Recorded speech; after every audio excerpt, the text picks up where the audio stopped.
বিশেষ করে রমজান মাসে একসাথে ইফতারি করতাম আমরা। খুব ভালো লাগতো। এখন এই রমজান মাসে সে নাই, এখন এটা আমাদের অভাব অনুভূত হয়। জুলাই আন্দোলনের প্রথম সারির শহীদ মীর মুগ্ধ।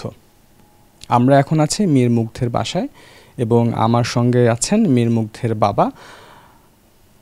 ঈদে আসলে মীর মুগ্ধ কী করতেন, আর এবারই প্রথম ঈদ যে ঈদে মীর মুগ্ধ নেই, তার পরিবারের কাছে এসছে আসলে জানতে যে মীর মুগ্ধ ঈদে কি করতেন, কি খেতেন এবং তার বাবার সাথে আসলে দারুণ কোনো স্মৃতি নিয়ে।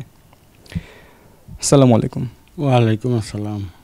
আমরা একটু জানতে চাচ্ছিলাম যে ঈদে আসলে মীর মুগ্ধর সাথে আপনার যে সময়টা কেটেছিল, কী ধরনের পোশাক পরতে পছন্দ করতো, কী খেতে পছন্দ করতো, আপনার কাছে কোনো বায়না ছিল কিনা, সালামি দিতেন কিনা? না, আমাদের সাথে আসলে ওই তেমন বায়নাও করতো না, আর আমিও সাধারণত সালামি দিতাম না বা চাইতো না। তো সবচেয়ে বড় কথা হলো ঈদের সময়, বিশেষ করে রমজান মাসে একসাথে ইফতারি করতাম আমরা।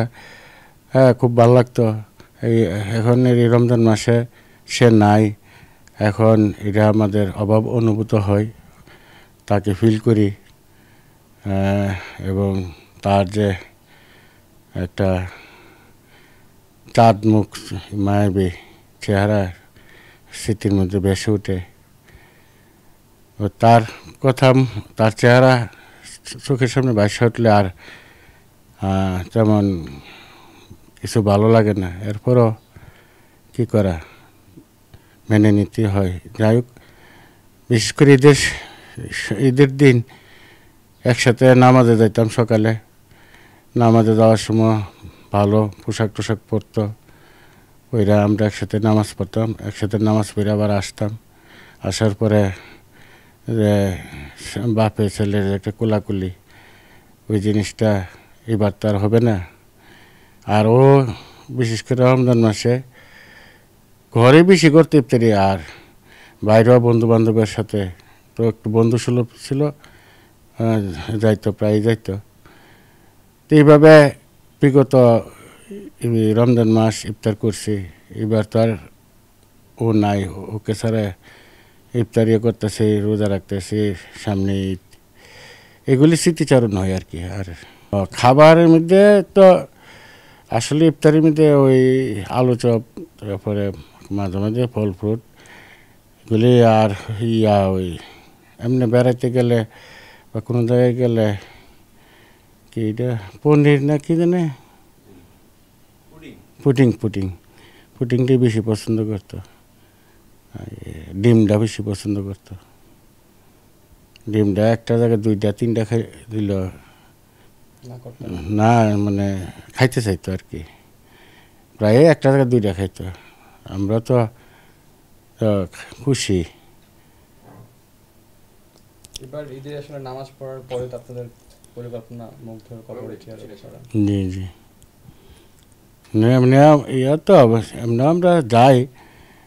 এখন নামাজের পরে বা ঈদের দিন রমজান মাসে এগুলি তখন তার জন্য দোয়া করে দিয়ে সবচেয়ে বড় পাওনা দেওনা।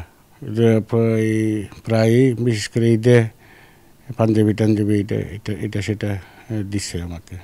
খুব এমনি খুব হ্যান্ডসাম ছিল, শৌখিন ছিল, ভ্রমণ পিপাসু ছিল, বন্ধু সুলভ ছিল।